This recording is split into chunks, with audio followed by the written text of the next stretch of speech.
We are live for another episode of the Couch Warrior podcast. As always, I'm your host, Mike, and today we're going to be breaking down UFC Nashville. And it's a pretty decent card. For betting, it's a little bit tricky, but it should be a fun card. And I do have a couple bets already. As always, if you want my bets, my notes, my breakdowns, you can get all of that only at the House of Stims. The link is in the description of this video. And yeah, we can jump right into it. We'll do a quick recap of 2 weeks ago because we had a little break, thank God. And then we'll jump into this card and we'll talk about it. And hopefully we won't be here too long, but I've been saying that. And recently I've been going longer and longer. So we'll see. I am 5 minutes late. I do apologize. It's been a crazy day today. So for the last card, it was UFC 317. Didn't do too great. Only hit one bet there. So missed both of my money lines. Kai France, 1 unit at plus 200. I really thought that there'd be some value at least, but no, he got cooked. And I'm tired of fading Pantoja. But I'm also tired of fading Josh Van, and now they're fighting each other. So that's going to be interesting. I actually didn't fade him this time. He actually made me some money. So that's good. Hyder Emil versus Jose Delgado. Had Hyder Emil. He got knocked out real quick. That sucked. Then I had Topuria by sub. He did not want the sub. He wanted to knock Charles out. I had Hines by decision that lost. I had Emil by decision that lost. And then the only bet that hit was Dariush versus Moicano fight goes. That was nice. I wish that I had a bet on the Dariush money line like I did the first time it was booked, but the line got cooked, and yeah, there we go. So I ended up down 1.7 units for UFC 317, and then lost another 1.65 units on PFL Europe 2. Had Anasa Azizun, was pretty damn confident that he would. Honestly, I really thought that he would style on Oliveira, and no, he didn't. In fact, he probably got styled on quite a bit. If we're being honest, he got hurt multiple times and then got knocked out brutally with a spinning elbow. So yeah, hasn't been a great run. We've been on some tough times, but hopefully we can turn it around this week. Hopefully we can get back in the winning column because that would feel real nice. So let me pull up the card now and we're going to jump right into it. All right. Sharing screen. Oh, and let me catch up with you guys in the chat too. I didn't forget about you. All right, there we go. That's done. Move that a little bit. Okay. We got B first here. Lewis, round 1 KO. Okay, B, what's up, brother? Thank you for tuning in. Who else we got here? Oh, did my mouse just die? No, it didn't. McMuffin, what's up, McMuffin? Good to see you in the chat. We got Jammer in here. Let's get it indeed. And for any of you guys watching on my guy Dogfather, better late than never, bro. Better late than never. Green King, what's up, Green King? Almost banged for a first round finish parlay. Had RoboCop first, McKinney first, and Smith so close. Yeah, that Smith one was a brutal beat. I know a lot of people who got kind of cooked on that on that under. But yeah, that's why I do my best to stay away. I hate under 1.5s. I'm so bad at them, and I just stay away from them because they never end well for me. But I was saying something, and then I forgot what I was saying. Oh yeah, so real quick. We are almost at 1 million views for the channel, which is real dope. We're 500 and something views away. If you're going to be watching this on Twitter, please, just for today, maybe switch on YouTube. Give me another view. There's no ads right now. Ads won't go up till we're done with the live stream. Just hop on here. Give me another view. Let's get to 1 million because that would be sick. I think we're going to hit it this week. It's inevitable once I post the shorts. But if we could do it ASAP, that would be even sicker. All right. First fight of the night, we've got Fatima Kline versus Melissa Martinez. Kline, she's going to be 7-1-0, 25 years old, 5'6" with a 67.5-inch reach. Nope, just 67.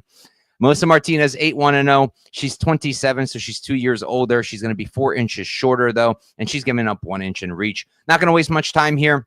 I think Fatima Kline is going to slice through her. The grappling edge is just way too wide. And Fatima's a fighter who, yeah, she came from a grappling background, but she has been developing the striking, and it has been getting a lot better. She's looked pretty good on the feet against Jasmine. That's where she was winning minutes. It wasn't really through the grappling. It was through the striking, and she looked solid. The strikes are nice, clean, straight down the pipe, relatively fast, has some decent pop to her punch.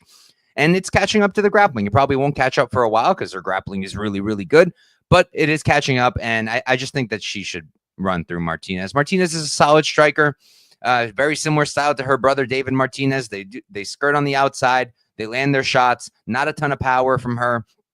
And she's good, but on the feet, I don't think she really poses any major risk to Kline. Like, she's not going to knock Kline out. And do I think that her pot shots from the outside are going to be enough to win the fight? I really don't. And then the ground game of hers is not good. Got completely out-grappled by Elise Reed, which is something that I never thought I would even say. Elise Reed is a horrible grappler, and she out-grappled Martinez. Now, granted, that was a couple years back. Martinez is relatively young. It's entirely possible that she's improving.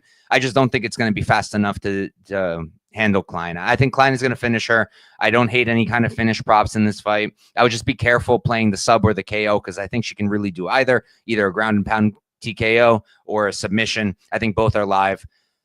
And I'm considering the unders, but like it's also a little scary because Martinez is going to be hard to find. And we are in a big cage. She's going to be going lateral movement the whole time. And there's a possibility that she can do it enough to make it difficult enough for Kline to take her down, that not that she wins. I don't think she's going to win, but enough that they can go all 15. I think that's a possibility. We have seen Kline take lesser fighters to a decision before, but personally, I also think that she's improving still, Kline. She's 25 years old, and I do think she's going to finish Martinez.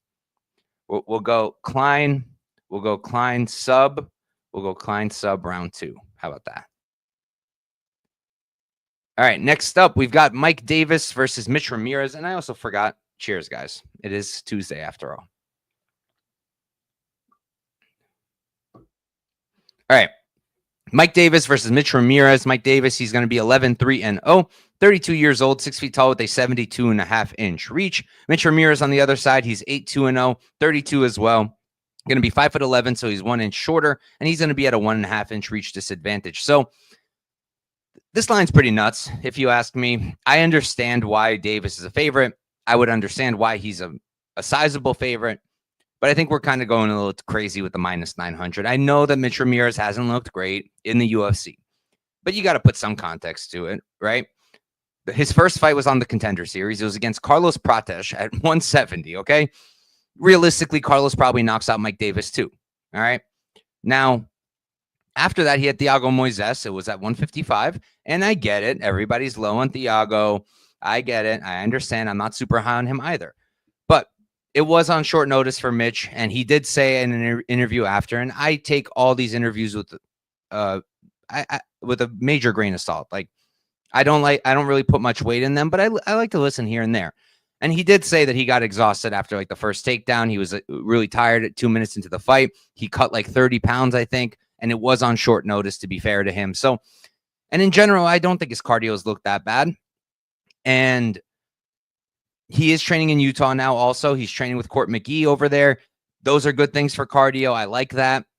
And I just don't think he's going to look as horrible in this fight. And on the other side with Mike Davis, also looked really bad against Faraziem.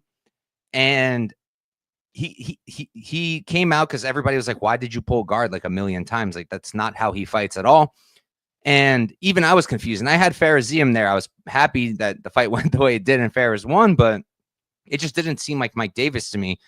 And then it came out after he was talking in interviews. First of all, he has Lyme's disease that really does affect him, apparently. Second off, he said that in the first exchange with Faraz, his knee gave out, and that's why he started pulling guard, which starts to make a lot of sense. And he's also said more than once that he doesn't like fighting. He doesn't. And on top of that, he's also very inactive, and based off of what I just said, that makes sense. And it's just too many red flags for me to ever even consider. In general, I wouldn't consider -900, but especially here. So I am kind of thinking about a Mitch play or maybe like an over to fade the Mike Davis finish. Those are spots I'm thinking about. Because look, I really could see a world where Davis isn't able to wrestle as well as he used to because his knees are giving out. He's having health issues. Whatever it is, I could see a world where he struggles with the grappling, where he struggles with this cardio. He starts to slow down. I could see a world where he gets finished because he's just not himself anymore. Mitch Ramirez, I get it. He's not the cleanest fighter in the world, but he does hit relatively hard. He's got some power. He's got some pop in his punch. He's not a bad striker. And he's not a bad grappler either. He can be taken down, but he's got solid takedown defense, and he can get his own takedowns. And we've seen Mike Davis out grappled before. This wouldn't be the first time. I don't necessarily think that's going to happen, but I just think there has people like you guys have to think about this stuff, especially before you start playing Mike Davis or doing something with him. And I'd be careful with the unders too, because I'm not convinced that Davis is going to come out here and mop Ramirez and just submit him in the first round or second round. I'm not sold on that. It's a possibility. But again, we're talking about a minus 900 with so many red flags. Just can't do it. Like, I'm going to pick him to win. Obviously, I do think he's the better fighter in all aspects of MMA, and he's fought the much better level of competition, been in the UFC longer, but he's so inactive. Like, his UFC debut was in 2018, same time Mitch Ramirez had his pro debut, and Davis has had, what, 5-6 fights in the UFC since then? He's fighting really, really, really rarely. So what am I saying? I'm saying that this is dog or pass. Don't bet on this fight. And if you're going to, you might as well bet Mitch or the over. Over or dog or pass is what I'm saying. Definitely don't bet on Mike Davis at minus 900. I do think he wins, but at minus 900, you can't trust him with all those problems. Let me open some of these up.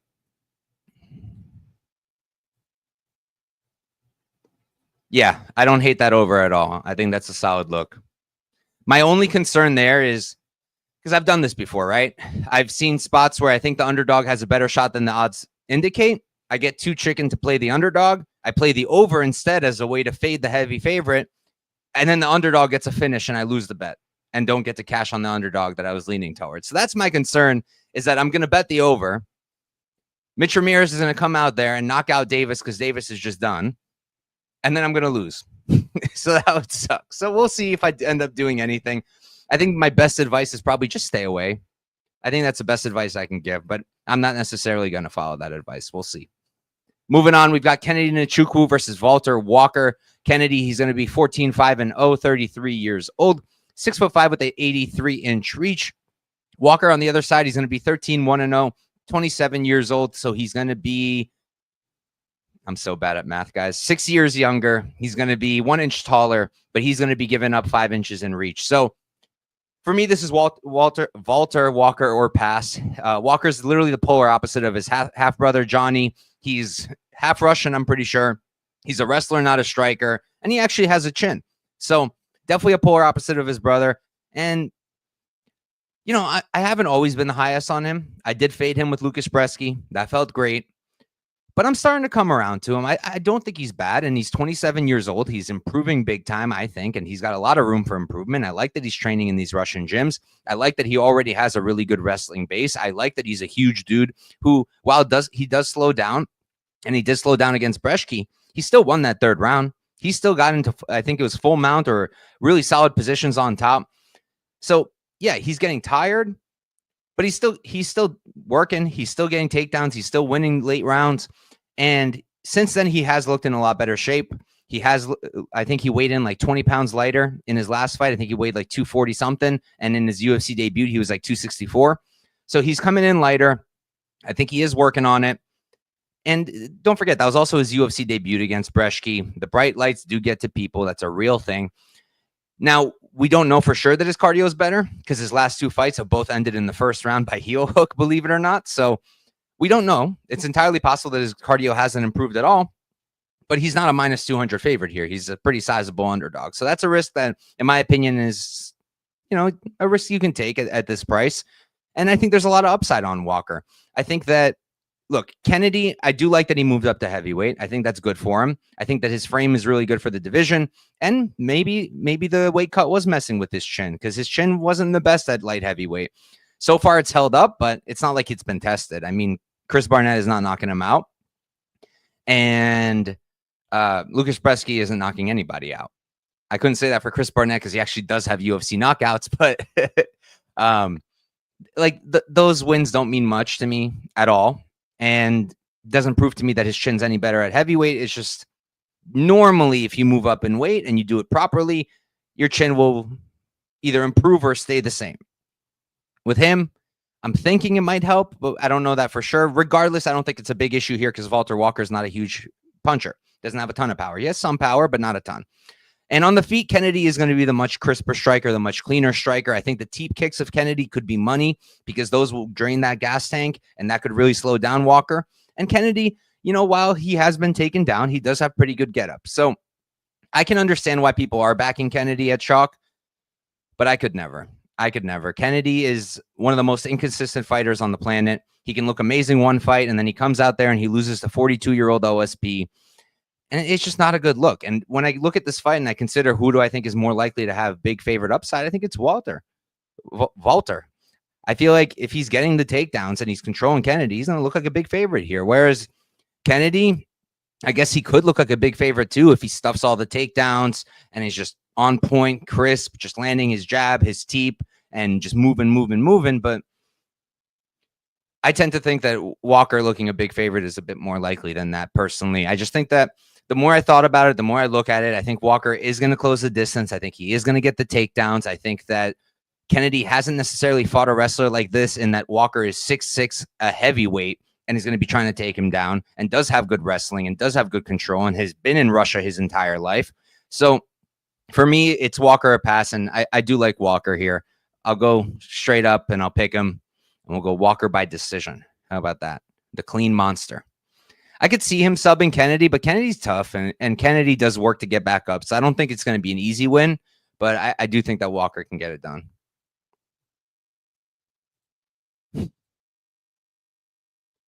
Trying to pull up one of these comments right now. It's not letting me. There it is. Yeah, the real ones know. The real ones know who he's talking about. Parlaying that minus 500. Lock, baby, lock. All right, moving on. We got Lauren Murphy versus Eduara Moura. Lauren Murphy, she's going to be 16-6-0, 41 years old, 5'5" with a 68-inch reach. On the other side, Moura, 11-1-0, 31, so she's 10 years younger, 1 inch taller, and she's going to be at a 2-inch reach disadvantage. This is just a pass for me. I don't really want anything to do with this fight. If you put a gun to my head and force me to make a bet, it would be on Murphy because I'm not backing Moura at this price at minus 600. I think that's absurd. Her striking's not good enough. I'm not convinced that it's improved that much. And if she doesn't get takedowns here, this is going to be a close and greasy fight where Lauren Murphy is also strong, also physical, not easy to take down, and not easy to submit. So for those reasons, I can't get to the price behind Moura, but I also do not want to bet on Lauren Murphy. She's been gone for, 2 years? 2.5 years. The last time we saw her, she got the living daylights beat out of her. She's 41 years old. I think this is a major pass. I'm not going to waste your guys' time on this one. I don't have anything of value to add other than don't bet on this fight. I don't think it's a good idea. If the price goes crazy, yeah, don't be shocked if I end up with a quarter unit on Lauren Murphy, but I would really rather not. I would rather just leave it alone. I don't think there's any value to be had on this fight. Did I fill it in? We'll go more a decision, but I'm good. All right, next up, we've got Jake Matthews versus Chidi Njokuani. Jake, he's going to be 21-7-0, 30 years old, 5'11" with a 73-inch reach. On the other side, Chidi is going to be 25-10-0, 36. He's 6 years older. He's going to be 4 inches taller, and he's going to have a 7-inch reach advantage. So this is a tricky one for me. I've been going back and forth, and ultimately I ended up settling on Jake Matthews. And look, this is how I see it, right? So we'll go piece by piece. First off, just narrative-wise, I like that Chidi moved down to 170 and was able to actually do it. It seems to be working for him. He seems to be a lot bigger, a lot stronger than a lot of these guys at 170. And up until last fight, he was doing a pretty good job making the weight.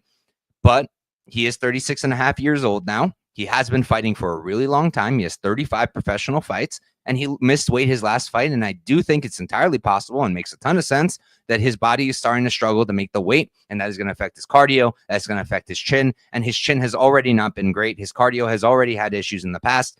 So those are problems that, I can't get behind when you're priced at chalk, when you're priced at minus 150, or even when he went down to minus 135. Like, I'm still not super comfortable with that.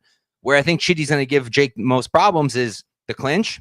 And I was thinking at first at range, right? Because Chidi is good at range.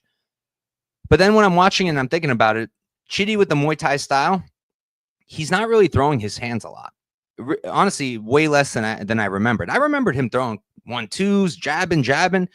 He's not doing it as much as I thought. He's primarily throwing teeps, kicks, and then clinching up and throwing knees and elbows. The clinch game is sick. He's really good in the clinch.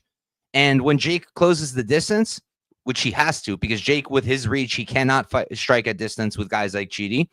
And his best work is in the boxing for Jake. He's very fast in the boxing. He's faster than Chidi with the hands, and his hands are better than Chidi's. So he has to close that distance. But when he does, the clinch is going to be there waiting for him. So that's kind of the concern there. But I think that Jake, if he ends up in the clinch, I think he's going to start going for takedowns. And the other thing with Chidi and his distance striking is that, like I said, he's not really using the hands, right? He's using the kicks. That can open him up to takedowns too. I know it's not the best practice to constantly be trying to catch kicks, because if you do that and you bring down your hand, they can just go upstairs and knock you out. But it can also help Jake here in that if he can catch those kicks, if he can catch Chidi off balance, those are relatively easy takedowns he can get. And while I do think that Chidi has pretty damn good takedown defense, I do think that he can struggle off of his back as well if he does get planted there. So because I think Jake has the faster hands, the better boxing, the wrestling upside, the better chin, I do have to lean towards Jake. And he is the much younger guy. He's still only 30 years old, despite being in the UFC for 11 years, which is just bananas. He's been there forever. I do think he's the side here. I think, honestly, I think a knockout is live, as B over here mentioned. I don't think it's necessarily going to happen. But the number does seem a little bit off to me. I saw like plus 700 on the board earlier, and it's probably going to be even wider on domestics. And I know everybody's super low on Jake's chin after like the Semmelsberger performance, but look, I know Semmelsberger is not the most technical fighter or the best fighter, but that dude hits really hard. Like, who hasn't he knocked down 3 times? Like, there's only a couple guys he's fought who he hasn't knocked down at least once. He was knocking down everybody. So, yeah, not the best look, but I'm also not convinced that Semmelsberger wouldn't knock down Chidi if they fought. Not knock out, but knock down. Yeah, I think he probably would. So, yeah, for me, it's Jake here. Dog or pass. I can understand both sides, but I like Jake. Chidi quit every time. I mean, I don't like to say he quit, but the Michal loss was really weird. And I know everybody's saying like, oh, yeah, but those fights were at middleweight. Okay, fine. But like, if we're being real here, like if Michal really took weight cutting serious and like his weight class serious, he can get down to 170. He's not a big 185er. I know he was at 205, but he had no business being at 205. And that was a really weird performance. I get it. But I do think that Chidi's come into form. He's been looking good. I do want to give him credit where credit's due. But I am going to pick Matthews, and we can move on.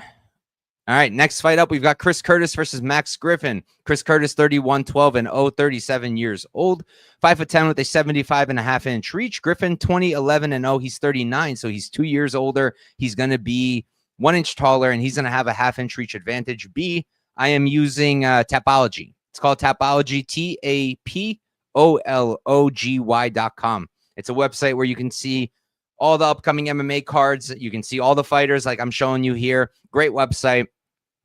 Just the ads are really annoying, but any basic ad blocker should get you by.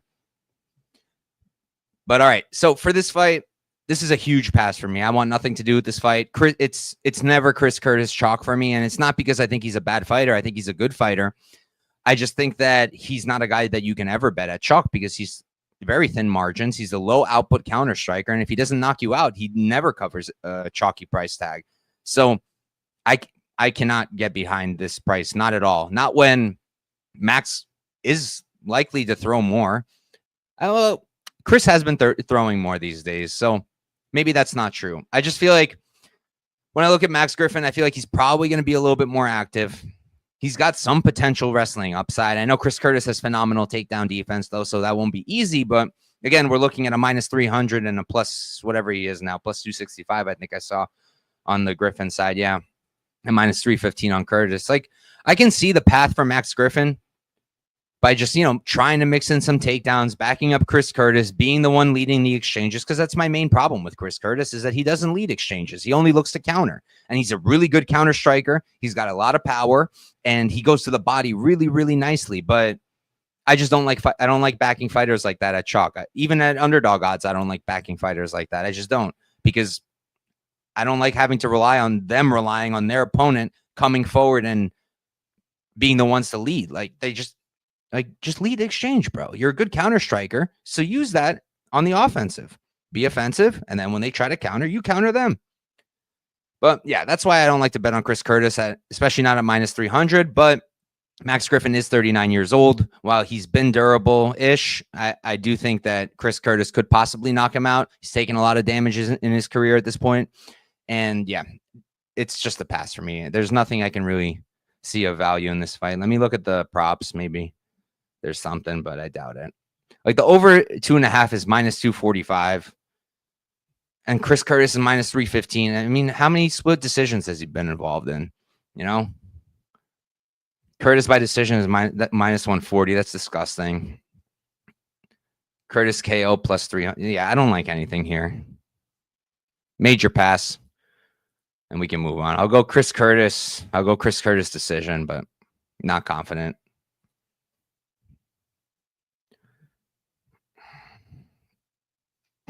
All right. Moving on, we got Junior Tafa versus Tuco Tokkos. Tafa, he's going to be 6'3" and 28 years old, 6'3" with a 72-inch reach. Tuco Tokkos, he's going to be 10'5" and 35 years old. So he's going to be 7 years older, going to be 1 inch taller, and he's going to have a 4-inch reach advantage. So Tafa is coming down from heavyweight. He's at light heavyweight now, and that's probably for the best, honestly. As you guys could see, latest weight here, 241. So he's not that heavy. That's with cutting no weight whatsoever. So he can cut the extra 21 pounds and make not 20. No, it's like 40 pounds he has to cut. It's 205. But I think he can make that cut. And I do think it's a good move for him. So this fight's tricky. And it's a fight that I do have on my list to retape because I didn't get to look at this one super long. And it's not one I'm super confident in. But as of right now, kind of leaning towards the favorite. Believe it or not, I know I'm usually the one to try to fade the favorite with the grappler. And Tuco, I know people talk about Tuco like he's a grappler. I don't really see much of a grappler in him outside of him like grappling occasionally. I know he grappled against Sterling and had some success, but I don't really know what to make of it. I see some people using that against him, but Sterling is good. And I know people like to hate on him because they lost KO props on him. That's their own personal problem, but Sterling has good takedown defense. City Kickboxing has good takedown defense. That gym in general normally has good takedown defense. And, you know, Sterling getting up when Tuco took him down doesn't necessarily mean Tuco's a bad grappler. In general, I never really considered him much of a grappler. So, look, on the feet, I think Tafa's better. I think Tafa's a much better striker. I think he's far more dangerous. I think his kicks are nasty. I think his hands are better. And I just like his striking overall quite a bit better. Both guys are pretty hittable. Neither guy's easy to trust on the feet, but out of the two of them, I definitely trust the chin of Tafa a bit more than I trust the chin of Tuco Tokkos. I think Tafa can take much more of a shot than Tuco can. And Tafa's takedown defense isn't horrible either. Now, once he's on his back, kind of a problem. He does struggle to get back up. But again, that was against some heavyweights and some big ones at that. And Tuco is not the biggest. I know that he's tall, but he's not like super physically imposing. So personally, I think Tafa's going to be able to stuff the takedowns, and I think he's going to outstrike Tuco, and I think he's going to knock him out. But you guys know me. I don't hate a look at the decision prop, maybe. You know, think about it. Ready? Tuco comes out there, able to land some takedowns maybe one around, maybe even two here and there mixed in. Gets a little bit of control time. But Tafa, when he is on the feet, lands the bigger shots, much more impact, much cleaner, causes some damage. And because of the occasional grappling, we make it all 15 minutes, and Tafa wins a damage-based decision. Boom. There you go. But I do lean towards a knockout more so for Tafa, but I do like Tafa here. Pending retape. That can change, and the only way you'll find out is either through my YouTube shorts or if you're in the House of Stims Discord. Link is in the description of this video. All right, let's see what's in the chat, and then we'll move on. We're going to go Tafa. We're going to go Tafa KO. And we'll go KO2. We'll give Tuco some cage pushing equity and maybe an occasional takedown. All right, let's see what else we got in the chat, and then we're going to move on. Glenbot, what's up, Glenbot? Good to see you in here. Always a pleasure to have you with us. I don't like the brother narrative in the UFC. Tafa bros, Usman bros, Walker bros, Topuria bros. I mean, Topuria bros are doing well. Usman bros just both won. Tafas have not been doing great. in general, there's usually a bad sibling and a good sibling, but with Junior and his brother, I don't even know who the good sibling is. Probably Junior, honestly. He's more technical than his brother. Tuco doesn't try to win, so he probably fine. Just trying to survive. Yeah, that's what I'm thinking. Glenbot also agreeing with Tafa decision. Could look like a Denise Williams fight with more cage pushing. Yep, that's kind of what I'm seeing too. But for now, we can move on. Oh, God. How about this fight, huh? Oh, we're already on the main card. Look at us. We're flying today. Honestly, I do think this is going to be a quicker show, like I said earlier, because this card's tough. It's rough from a betting perspective. Just so many heavy favorites that you cannot trust. And here's another one. We got Vitor Petrino versus Austin Lane. Petrino is going to be 11-2-0, 27 years old, 6'2" with a 77.5-inch reach. Lane on the other side, 13-6-0, 37 years old, so he's 10 years older. He's going to be 4 inches taller, and he's going to be at a 3-inch reach advantage. So opposite to the last fight, Petrino is a light heavyweight moving up to heavyweight because I don't know why. I think it's a terrible idea. It's not that I don't think he'll have success at heavyweight. He will, because it's a terrible division. And at least at the lower end of the weight class, like, he's going to clean up shop. There's not many people for him outside of the rankings, but it's like, why would you do that? He's 27 years old. He's got all the tools, the physical gifts. Like, he's shredded. He's powerful. He's pretty fast for a guy that big. He's a solid striker. He's a solid grappler. And at 27 years old, he's bound to get better and better. And he's got time, but has 2 losses. One of them was pretty bad when Anthony Smith submitted him, but it happens. And then he got knocked out by Dustin Jacoby in a fight that he was winning up until that point. So honestly, I think this is a silly thing they're doing, but whatever works. And he probably will win this fight. Like, Austin Lane's not the worst in the world, but he's also probably towards the tail end of the division. He's 37 years old. He's taken tremendous damage, and his chin is just like this. His chin is just up in the air, ready to get hit, ready to get himself knocked out. And like, he didn't even look that bad against Pinto up until he just got deaded, and then he just drops dead. So here, I really don't have much to add. Like, Petrino's minus 700 for a reason. He's going to have the better chin.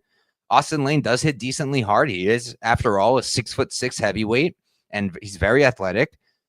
So he can maybe hurt Petrino. I could see him maybe being able to hold Petrino up against the fence, because I don't really think Petrino's bulking up for this. I don't think he is, at least from what I understand. I think he's going to come in and weigh like 230. So I feel like there's a possibility Lane could bully him a little bit in the clinch, maybe land a big shot. But I think the likely outcome is Petrino knocks him out. Petrino, if he wanted to, he probably could take him down too. And maybe he could submit him. I know that he's been trying to work on his grappling. He was definitely pushing it earlier before he got it finished by Anthony Smith. So I could see Petrino also possibly getting a sub. And I know that sub price is pretty nice. Let me pull it up. My mouse is really annoying right now. Petrino sub plus 500. It was better earlier, but people played it. Bet it down. Where on earth is my charging cord here? All right, I'll figure that out later. Okay. Yeah, long story short, we're going to go Petrino. We're going to go Petrino KO, I guess, and we'll go Petrino KO 1. Let's see what else we got in the chat. B saying this is a bounce back fight for Vitor. Yeah, for sure. For sure. Could Vitor catch Lane in a Gilly? Yeah, for sure. I also think that's a possibility. Gilly, he could take him down and maybe sub him on the mat too, even though it's not the highest likelihood. Austin Lane's from the NFL. UFC loves to mention it. Yeah. I don't know if that has much to do with him getting knocked. I mean, that could be the reason his chin's so bad. They get a lot of concussions in football, I'm pretty sure, right? I tried Lane for the over 1.5 last fight. Me too, dude. Me too. I had the over 1.5, and I felt pretty good about it. And then he just gets deaded. And honestly, I thought about it again this week, but I'm not doing it again. Fool me once, shame on you. Fool me twice, I'll probably get fooled the third time. After that, I'm done. All right, let's move on. Next up, we've got a fight that should be a banger. We got Nate Landwehr versus Morgan Charriere. Nate is going to be 18-6-0. He's going to be 37 years old, 5'9" with a 72-inch reach. On the other side with Morgan, he's going to be 20-11-1, 29 years old. So he's going to be, oh boy, he's a lot younger, isn't he?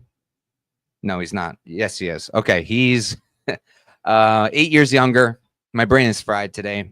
1 inch shorter, and he's going to be at a 3-inch reach disadvantage. And worth mentioning, Nate is fighting at home in Tennessee, so hometown crowd, and they probably are going to love the guy. I mean, we all love him, but I think they're definitely going to love him over in Nashville. So for me, definitely a dogger pass. Like, I'm not laying chalk on Morgan. I think Morgan's really good. I was one of the people pushing him when he made it to the UFC. I was saying how good he is. I was backing him. I backed him against Chepe, and I still feel robbed. And look, he has all the tools he needs to win this fight. He's only 29 still. He's improving. He's had a lot of fights, and I know that record looks ugly, but it's against good competition that he was losing to. And for this fight, like, yeah, like, he does have all the tools. He is the cleaner striker. He probably hits harder. He could probably get takedowns if he wanted to. But Nate's Nate. He's a guy who pushes the pace. He is quite chinny, but if you don't knock him out, then he really turns it up. And he's well-rounded too. You know, his takedown defense has always been good. He used to be champion over in M1 in Russia. He had good takedown defense back then. That continued into the UFC. He's got good submissions, opportunistic with them. And he can mix in some wrestling in his own right, but he prefers to be on the feet, prefers to be striking, particularly in the pocket, and he does a good job there. I do worry about the chin here. I do think Morgan can knock him out, like I said, or land big shots and win moments and win minutes. I totally get it with Morgan, but he's a guy who I can't really trust at minus 250. It was one of the reasons I faded him with Nathaniel Wood, even though I don't like Nathaniel Wood at 145. I think he's too small. I felt that Nathaniel Wood's good enough to possibly give Morgan issues because he fights on thin margins, doesn't tend to separate, and he can be relatively inconsistent at times. And then with Nate, I know that he looked bad against our boy over here, Choi, but Choi's a guy who also, like, left the scene for a little bit, came back, and he's just been improving and getting better. After the Kyle Nelson fight where he didn't look very good, after that, he's just been looking great. And he looked amazing in that Nate Landwehr fight. And I don't necessarily think that's an indictment on Nate or says that Nate's that bad. I just think it's more so Choi's that good, and he's that good right now. But I am also concerned about Nate's age. 37 isn't the best thing. But all things considered, Nate fighting at home, Nate being a guy who can push the pace, Nate being a guy who can break people, and me thinking that he would be competitive on the feet with Morgan. And I don't see Morgan as like a huge wrestler, so I don't really think he's going to be easily taking down Nate and winning minutes that way. So I think we're on the feet. I do give Morgan some KO upside, but if he doesn't knock out Nate, I think this is going to play out very close. I think Nate's going to be very live for an upset. And yeah, I might get to a play. I haven't yet. I'll pick Morgan to win. I think he's the rightful favorite, like I said, but I can't get behind him at minus 250, or I think now he's even wider, minus 270. I'm seeing plus 230 on Nate. Yeah. Dog or pass, but it's a spot where I think you can wait to play the dog because people are very low on Nate right now. And I thought that they'd be lower on Morgan after his loss to Wood, but they're not. So we're getting a decent price in my opinion, but we will see. All right. Let's see what the chat is saying. B Train versus Charriere is going to pop. Yeah, this is indeed a banger. Nate decision only might be sneaky, but Nate decision because Morgan record and decision is terrible. And he's not fighting in France as well. LOL. Yeah, I don't hate decision only, but you're probably going to be giving up some dollars there, some price. But and also, like,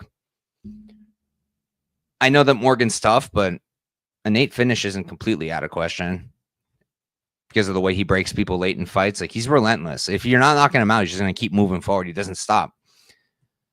And Morgan doesn't have the best record in the decisions. You're right about that. Nate could be done completely at 37. He gassed last fight and looked really bad. Yeah, again, I just don't know how much of that is him looking bad and how much it is of Choi looking good. But I'm also not ready to throw Nate away after one bad performance, you know. Like, he's been looking pretty good. Like, the Jamal Emmers fight was fantastic. He lost to Ige there, but he didn't have a bad showing. The Lingo win, I mean, I don't really rate Lingo, but the Onama win's a good one. He also has that win over Ludovic Kline. That's aged very well. Yeah. Nader pass for me here, and we can move on. Wow, we're already up to the co-main event. So real quick, before I start breaking down the co-main event, we've got 70 of you watching, 20 on YouTube, 50 on Twitter. You guys might have missed it, but getting really close to 1 million views on YouTube. I'm like 500 views away. So if you guys could do me a favor, if you're watching on Twitter, on X, if you could just hop on YouTube just this once and help me get there a little faster, that would be cool. All right, next fight, we got the co-main event. We have, oh wait, I feel like we skipped a fight. We did skip a fight. Okay, that makes more sense. Before the co-main event, we have Calvin Kattar versus Steve Garcia. Kattar 23-9-0 on a 4-fight losing streak, which is crazy. He's 37 years old, 5'11" with a 72-inch reach. On the other side, Steve Garcia 17-5-0. He's the opposite. He's I think it's longer than a 5-fight win streak, if I'm not mistaken. Let me double check that.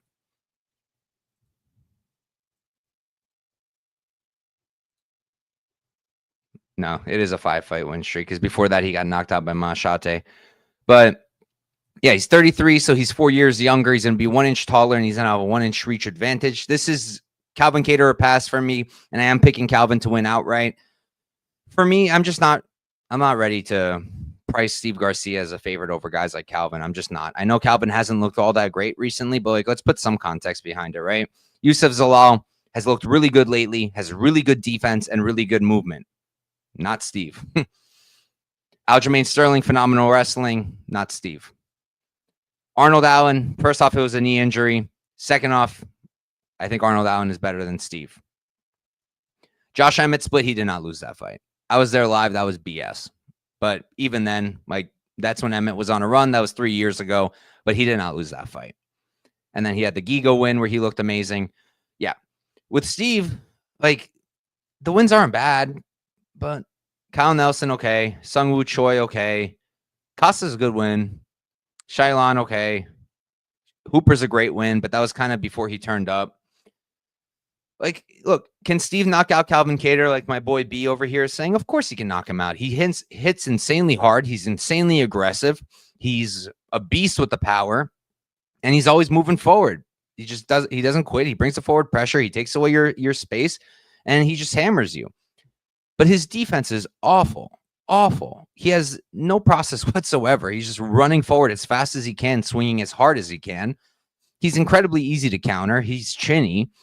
And we've seen him held up against the fence and controlled, and where he struggled to get out of the clinch against Luis Pena. I know that was a long time ago, and Calvin Kattar is not going to necessarily employ that strategy, but just saying, these are holes in Steve Garcia's game. But I think what matters most in this fight is that he's just very hittable, very easy to counter, and he's not a technical striker. He works in flurries where he's just flying forward, and if he doesn't get Calvin Kattar out of there in the first round, I'm not sold that he's going to. And if he doesn't, I don't really favor him in a 15-minute fight. Like, I don't.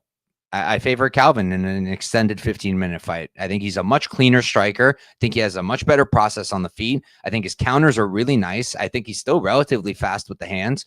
And I just think that he can also knock out Steve. Because, again, Steve has terrible defense, and he's a bit chinny in his own right. So, for me, it's Calvin Kattar a pass. I understand the hesitations because of the age, but I just can't get behind Steve Garcia at chalk when I don't really give him much minute winning upside, don't give him much decision equity.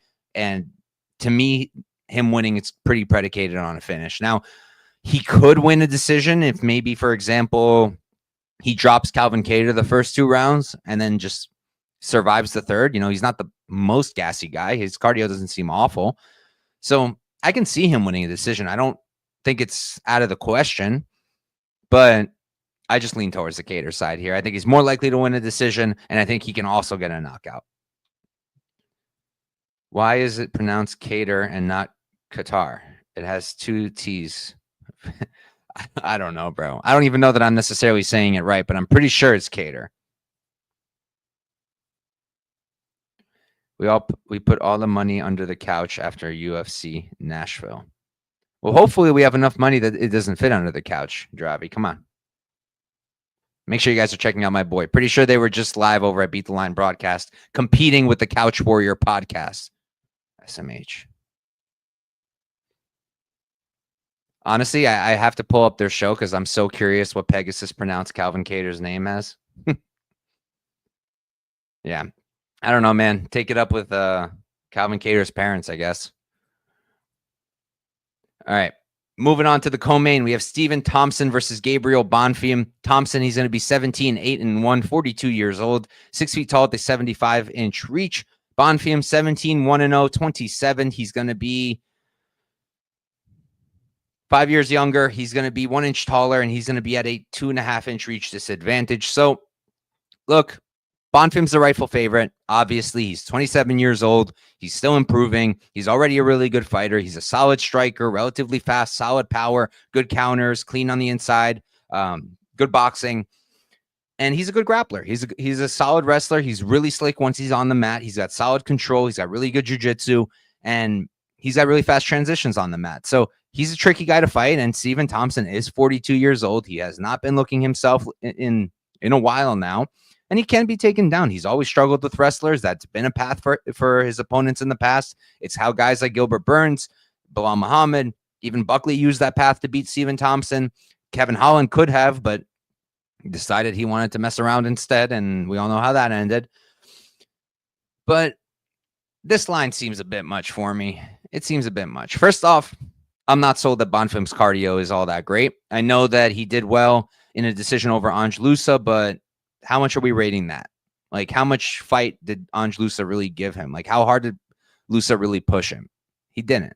Like, Dalby started to give him issues, and that's when he started to fade. Loosa didn't give him any issues. And then Chaos Williams, I don't think Chaos's head has been in the game for a while. That's one of the reasons I bet Gustafsson. Thompson, I know he's older. I know it's entirely possible that he's going to retire this year. I mean, this fight. But he still has it. In my opinion, he still has it. He was looking pretty good against Buckley. If I'm not mistaken, he was tied with him going into the third round. I think one judge had it 1-1. Here, let's pull up the scorecard so I'm not making stuff up. Thompson v. Buckley scorecards.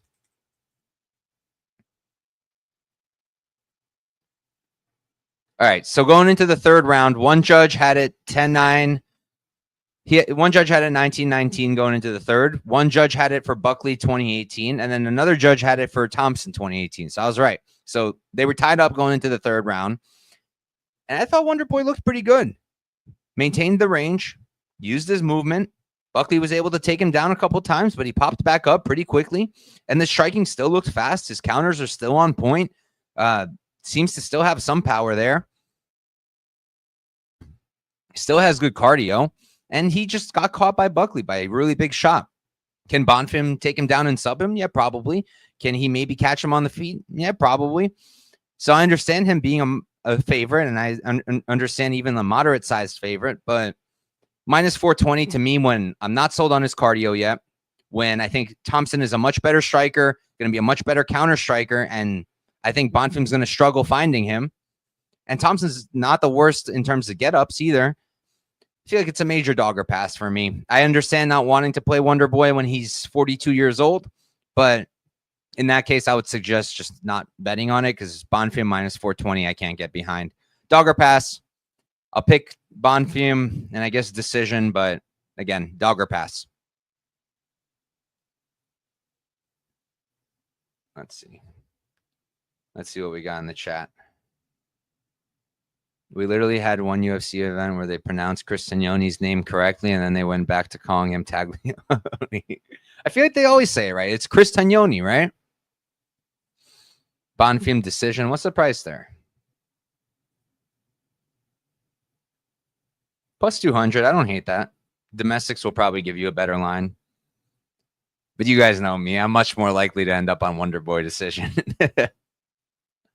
I like betting on fighters who are on 2 loss week streaks, and his fight with Buckley was his until he got KO. Well, the first part of that is an interesting angle, but I do agree with you. I mean, the judges had it even, but I did think that Wonder Boy was looking good, and I'm pretty sure I had a bet on him there too against Buckley. If Wonder Boy fought Dalby, I would probably pick Wonder Boy. Yeah, same, but Dalby's also pretty old now. Bonfim is more in his prime, and yeah, that's fair. I think for a pick, you kind of have to go with Bonfim, but betting is very different. Betting's very different. We do numbers, especially here, and I'm not betting Bonfim minus 400. No way. All right, We got our main event of the evening, and we're still under an hour. Let's see if we can keep it that way. We got 84 of you guys watching. None of you have moved off Twitter. Please, if you like my stuff, if you like listening to me, help out the boy. Just this once, hop on YouTube, and let's get those views up. We're almost at 1 million views on the channel. All right. We got Derrick Lewis versus Tallison Texeira in the main event. Derrick Lewis is 28, 12, and 0, 40 years old, 6'3" with a 79-inch reach. On the other side, Tallison, he's 8-0. He's undefeated. This is only it's his second UFC fight, which is nuts, and he's main eventing already. He's 25 years old, so he's 15 years younger. He's going to be 6'7", so he's 4 inches taller, and he's going to have a 4-inch reach advantage at 83 inches. So I can't touch this fight. I can't. I think Tallison's going to knock out Derrick. I think Tallison's probably going to knock out Derrick in the first round. And I am thinking about it. I'm thinking about maybe taking a shot on like round 1, round 2, knockout for Tallison. It's just we know so little about him. He's really young, though. He's got the frame. He's massive. He seems to already have some pretty solid skills. He's got a good clinch game, really good clinch knees, good clinch elbows. He's solid at range. We don't know a ton about his grappling, but I don't think that's going to be a major issue here. Lewis has been known to mix in an occasional takedown or two here and there, and that would be really interesting if he decided to go for them here. But we don't know much about the grappling with Tallison. I don't see him offensively grappling much, though. We don't know anything about his cardio at all. He's not tested out of round 1 at all. With Derrick, we know that he gets tired, but that guy can go all 5 if he needs to. He could. He's done it before against really dangerous guys, so we know he has the cardio. We don't know that with Tallison, and we don't really know how Tallison's going to deal with adversity. But do I really want to get involved with a 40-year-old Derrick Lewis? No. Even when he was younger, I didn't like betting Derrick Lewis for the same reason that I don't like betting Chris Curtis. They're low output counter strikers, and Lewis is even more so. He's really low output, and he's very much dependent on that big shot. So I don't like betting on guys like that.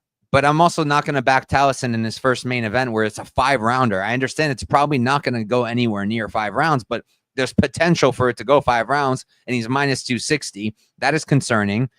And yeah, I can't get behind him at this price. I understand why people are. I get it. And it's entirely possible that he does look value. Lewis is probably close to washed. He's taken a ridiculous amount of damage at this point of his career. He's slow. He's plotty, incredibly hittable, easy to rock. And Tallison can probably clinch him up relatively easily as well. But Derrick's also a guy who can knock out just about anybody on planet Earth. And Tallison, I would not... I would include him in that. I think he very much can get knocked out by Derrick Lewis. And if this somehow does leave the first or second round, I could see Derrick either get a later finish or, hear me out, maybe a Derrick Lewis decision prop. Probably not, though. Yeah, so long story short, I'm not even going to say dog or pass because I don't really want to bet Derrick.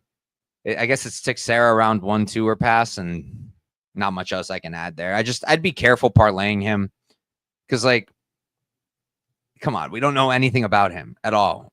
We know a little bit. He's scary, powerful, aggressive, good in the clinch, solid striking. We know those things, and he's got a crazy build, but that's it. We need to know more before we're laying chalk on him in a 5-round main event. It's his second fight in the UFC, and he's main eventing. I feel like I don't know the record for that, but I feel like when it has happened, it hasn't looked great. The first one that comes to mind is, I think, Abus Magomedov. I think he got, let me double check that. I think he got a 5-rounder main event against Strickland right after he knocked out my guy, Dustin Stoltzfus. Yeah, he did. If you guys can think of any other examples in the comments, let me know. But yeah, Texeira round 1 knockout is what I'm leaning towards. I don't hate the price on the round 1 KO and the round 2 KO, but also not crazy about it. Maybe a Derrick Lewis live bet if he survives the first round. That could be something. But I'll catch up with the chat. I'll run through my picks one more time, and then we'll get out of here. We are still under an hour, believe it or not. My guy B over here on Twitter and YouTube at the same time. Let's go. Name Games as well. Thank you, Name Games. I think this is my first time seeing you in the chat. But either way, thank you for tuning in and supporting.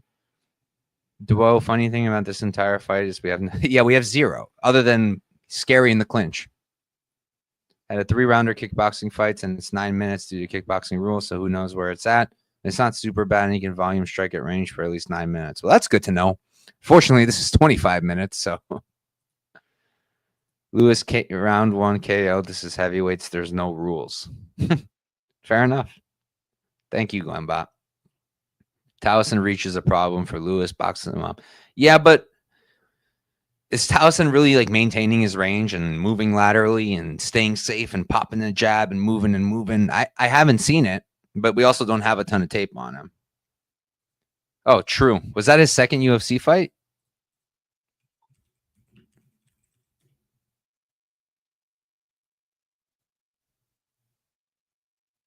Yeah, it was. Wow. All right, so there you go. 2 examples of guys who got a main event slot in their second fight: Abus Magomedov and Shamil Gaziev, and they both lost. Do with that what you may. But all right, guys, that's it. Let's go through the picks one more time, and then let's get out of here. So we're going Fatima, Kline, Davis, but dogger pass, Walker, Moura, but dogger pass, but just pass, Matthews, Curtis, Tafa probably pending retape, Petrino, but just major pass, Morgan, but dogger pass, might get to Landwehr, Kattar, Bonfim, but major dogger pass, and Tallison, Texeira. Thank you guys for tuning in. Appreciate all of you guys. Peace out and good luck this weekend.